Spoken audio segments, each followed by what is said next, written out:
Hi everyone! Welcome back to our vlog. So ngayon po, sa araw na ito ay tuturuan ko kayo kung paano gagawa ng dishwashing liquid soap, di ba? So karamihan sa atin kasi guys is nangarap kung paano ba gagawa ng mga dishwashing liquid soap o mga iba't ibang liquid soap dahil nga gusto nating magnegosyo dahil demand ito sa ating bahay, di ba? Ito naman talaga ay panglinis sa ating bahay. So ngayon, dito ka na matuto sa video na ito. So ang gagawin mo lang ay mag-invest ka lang ng time at tapusin mo tong video para makuha mo kung paano tayo nagbubuo ng dishwashing liquid soap at paano ang tamang timpla. Okay, so bago tayo mag-start guys, so ipapakilala ko muna sa inyo ang ating mga ingredients or mga formula. Okay, so ang una is meron tayong timba or tab. Pasensya na po sa ating tab guys dahil hindi talaga kakaiba siya. Ito lang talaga yung nakita nating clear. Ito lang yung paraan para kapag nagturo ako sa inyo, para makita nyo kung paano tayo habang tayo ay nagbubuo ng mga ingredients. Okay? So, syempre, meron din tayong panghalo. So, hindi po ito pamalo, panghalo pa ito. Dapat malinis, nakasanitize. Next, dito naman tayo sa ating mga formula is meron tayong sodium benzoate. So, sodium benzoate guys, ito yung preservative. Ito yung mga antifungal. At ito din po yung mga para matagal mapanis.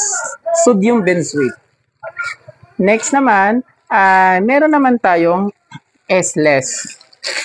Sa S-less guys, ito lang po ay mild surfactants. Okay? So sa lahat ng mga liquid soap, hindi nawawala si S-less. Si S-less guys ay ito din po yung nagbibigay ng bula. Okay? Then next naman, meron naman tayong Labs. Okay? Si Labs, ito yung mga stronger degreaser. Siya yung lumalaban sa mga grease o yung mga sibo sa plato, mga oil.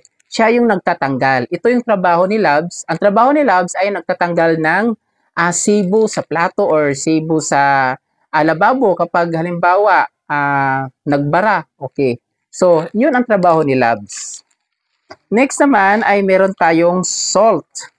Technical salt. So, ang trabaho ni salts ay ito naman yung kung gusto natin mas malapot pa, so dapat dagdagan natin ng salt. Okay? Next naman ay meron tayong sidia.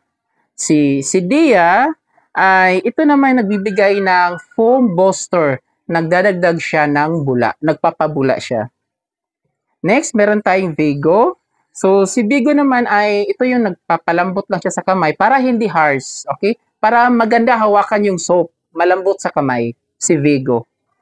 Next naman ay meron tayong preservative na si DMDM. So, kapag halimbawa is gusto nating inegosyo itong soap na ito, kailangan natin ng preservative na pangpatagalan. 1 year, 2 years, o 3 years. So, kailangan natin ng preservative na pangpatagalan. Si DMDM. Next naman, syempre, meron tayong coloring. So, napili natin is green. Coloring. So, depende lang po sa inyo kung gagawa kayo. Depende lang po. Optional lang po. Next, meron naman tayong bubble gum scents. Bubble gum scents ang napili natin kasi para maiba naman. Okay? Sariling version. Next naman, syempre, kapag gagawa tayo ng mga liquid soap, meron tayong timbangan. Meron tayong gram. Para alam natin kung ilang ml o ilang gram yung nalalagay natin para matamang timpla natin. Kasi karamihan kasi is merong medyo matapang yung timpla, 'di ba? Merong mild lang. So dapat merong timbangan para maging tugma siya doon sa 12 letters. Okay? So next naman guys, so napansin nyo, si S-less pala is hinalo na natin siya dito sa tab, sa 12 letters. Tinuno na natin siya sa loob ng 1 oras. Okay? Para hindi tayo matatagalan. Next, kapag natuno na natin si S-less sa loob ng 1 oras, so syempre, hahaluin muna natin. Okay? Haluin natin siya para mas tunaw na tunaw si S-less. Siguraduhin nating matunaw si S-less bago tayo sa next steps.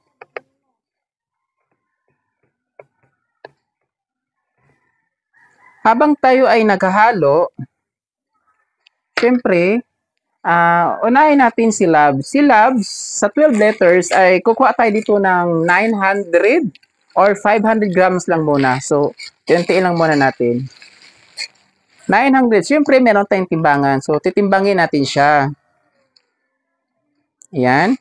So, 500 grams na lang muna ang atong ilalagay. Ayan. Babawas lang tayo dito.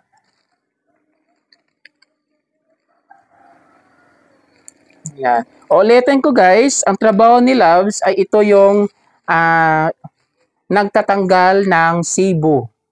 Ayan.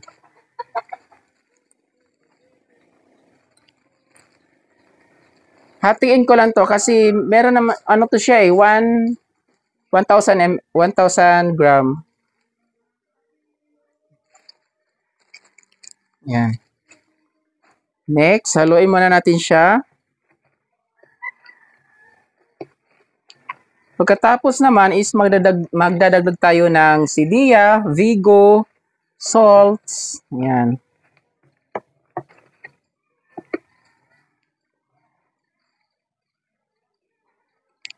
Okay, tatabi muna natin to. So, unahin natin si salt na muna. Si salt is kukuha lang tayo nito ng 150 gram. 150 grams, so 500 plus siya. So, dadagdag lang tayo. Magbabawasan tayo dito.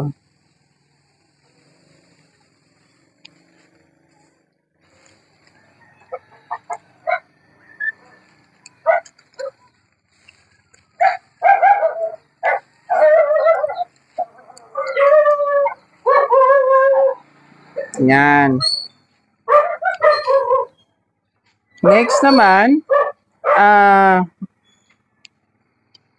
dito naman tayo kay Sidia. Si Sidia is kukuha lang tayo ng 240 ml. So, sa 240 ml, okay, so meron siyang 100, so naging 700 plus na lang kukunin natin. Si Sidia guys, ang trabaho nito is siya yung nagbibigay ng foam booster, siya yung nagpapabula.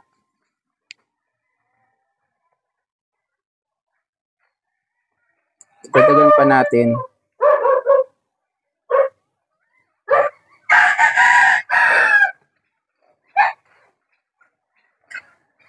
Yan. Haluin muna natin kasi walang tagahalo.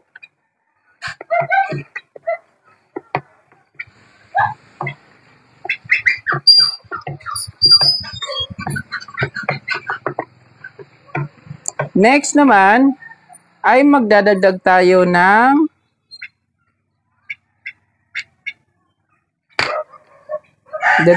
Vigo. Si Vigo guys, kukuha lang din tayo ng 240 ml nito, si Vigo. Ang trabaho ni Vigo guys, ito yung nagpapalambot lang siya sa kamay para hindi harsh.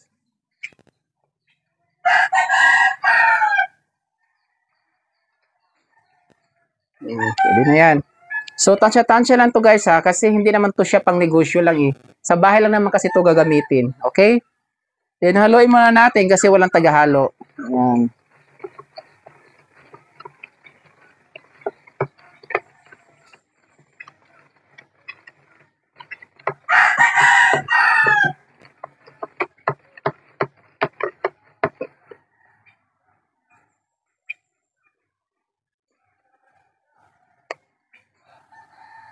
Next, ay dito naman tayo, kukuha tayo dito sa sodium benzoate. So, ang trabaho ng sodium benzoate, ito yung, syempre, para hindi mapanis. Okay?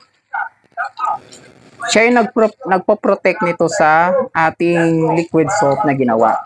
Para hindi siya mapanis agad. So, sa sodium benzoate, ay kukuha lang tayo dito ng, siguro 30 gram na lang po. 30 gram na lang kukunin natin dito. 30 gram. Tansyahin na lang natin ha.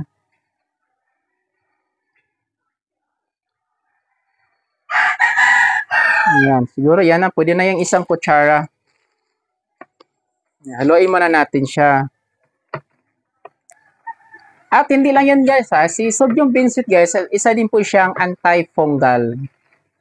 Yan yung kagandahan kay sodium benzoate. Hindi lang siya pang preservative, kundi pang antifungal din po siya.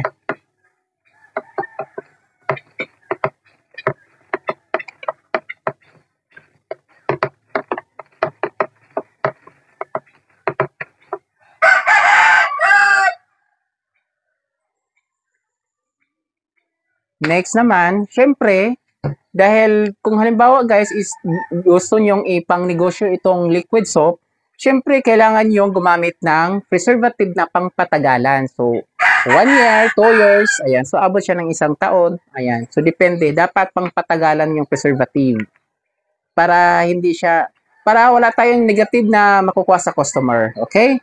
So, dito pala guys sa preservative na DMDM ay kukuha lang tayo nito ng siguro 36 gram. Say 36 o 40. So, tansya-tansya ko lang to guys 36 or 40 gram. Wait lang.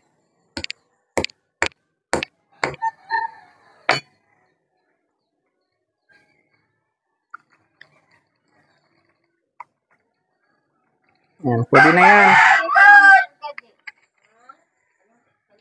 So, haluin muna natin.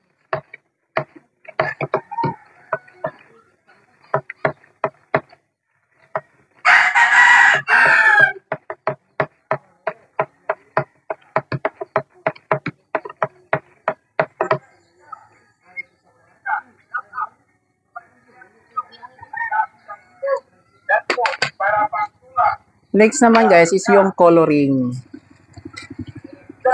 Talagyan natin siyang coloring para mas maganda. Konti lang. Konti lang yung coloring. So siguro 10 gram. Konti lang siya. Bayan natin para malaman natin ang saktong kulay.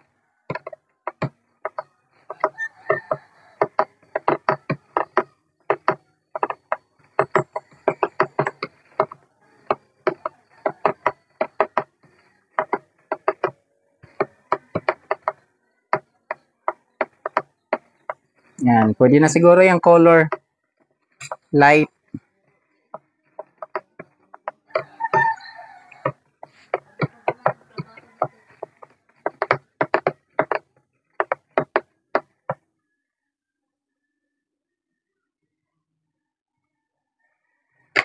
So, next naman guys, syempre kung gusto natin ng pangpabango, lalagyan natin ng scent.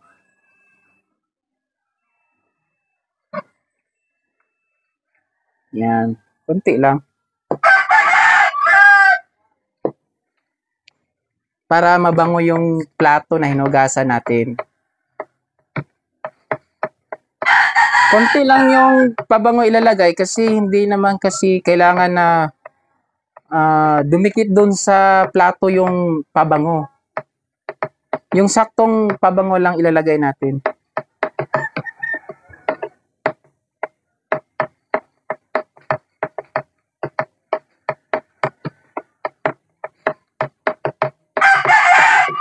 Okay, so ito na yun guys. Nabuo na natin ang dishwashing liquid soap. So ganito lang ang simpleng paggawa kung paano ang step by step. So, doon lang. Kung gusto nyo mag-business nito guys, yan, madali lang. Gayahin nyo lang yung mga sinasabi ko. Haluin lang natin haluin to ng hanggang 1 oras hanggang mahalo ito lahat.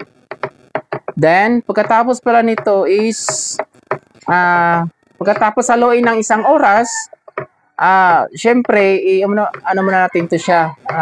Pahingain natin siya ng 24 oras. Yung curing time nito, 24 oras. So, halimbawa is 2 p.m. So, bukas pa ng 2 p.m. ito magagamit. Kasi ang yung curing time kasi nito ang inaantay natin.